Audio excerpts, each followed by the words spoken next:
c'est tout ce qui est une activité au service des générations suivantes. Il y en a beaucoup, hein. C'est pas seulement l'éducation, c'est pas seulement la formation des adultes, c'est aussi la santé, c'est aussi réfléchir à l'environnement, c'est aussi la construction d'infrastructures, c'est aussi se préoccuper du recyclage, c'est aussi s'occuper de la justice sociale, qui est dans l'intérêt des générations suivantes. C'est un grand nombre d'activités. Je pense que le Parlement tel qu'il est constitué, en France comme dans d'autres pays, où les conseils municipaux ne sont pas en situation de pouvoir parler au nom des générations suivantes, simplement parce qu'ils sont élus tous les 5 ans, tous les 7 ans. Et donc, cette limite fait que personne ne prend en charge l'intérêt de ceux qui viendront après.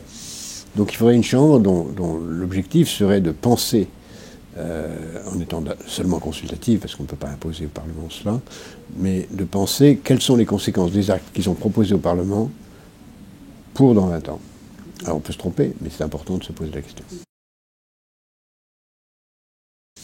J'imagine une chambre composée d'élus, mais d'élus qui signeraient un document disant qu'ils ne prendront leurs décisions qu'en fonction de l'intérêt des générations suivantes.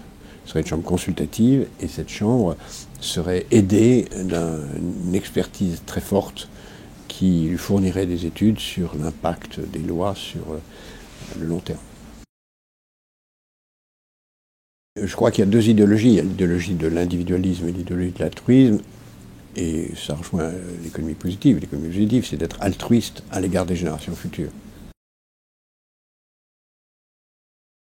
D'une façon très simple, c'est de se rendre compte qu'on a intérêt à être altruiste, que la meilleure façon d'être intelligemment égoïste, c'est d'être altruiste.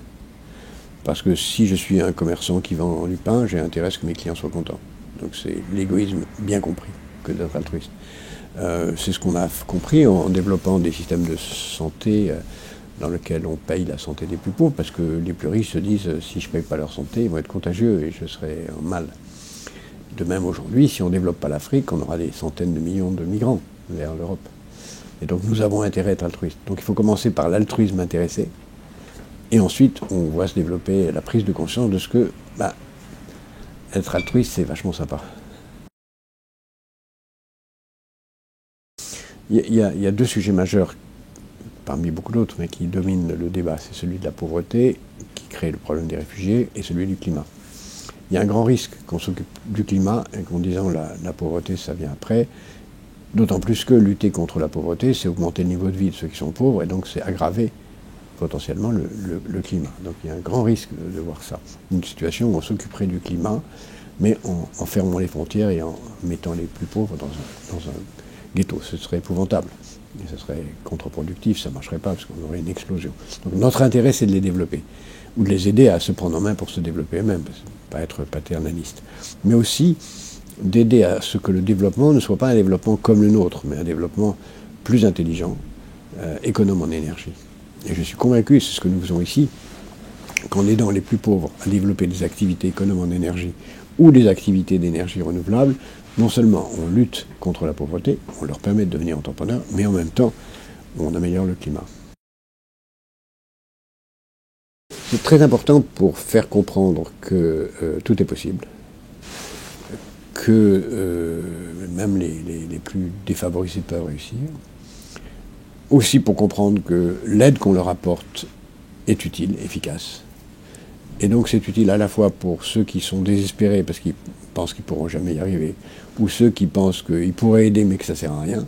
Pour les deux publics, c'est important de démontrer qu'on peut réussir et c'est utile d'aider à réussir. On a aidé plus de 11 ou 12 millions de personnes, donc c'est très difficile, mais j'en ai plein en tête. Je me souviens d'une femme marocaine qui a repris le métier de pêcheur de son mari qui était mort, qui ne voulait pas le faire. On l'a aidée à le vouloir et elle est très heureuse. Je pense à deux femmes virées d'un travail à la chaîne dans une banlieue parisienne et à qui qu'on est sorti du désespoir en leur permettant de découvrir qu'elles avaient envie de devenir traiteurs et qui sont devenues traiteurs pour la petite ville où elles sont et qui sont très heureuses. Voilà. Non, c'est surtout pas être optimiste. C'est penser que ça peut marcher, pas être sûr que ça va marcher. Si on est sûr, on fait rien.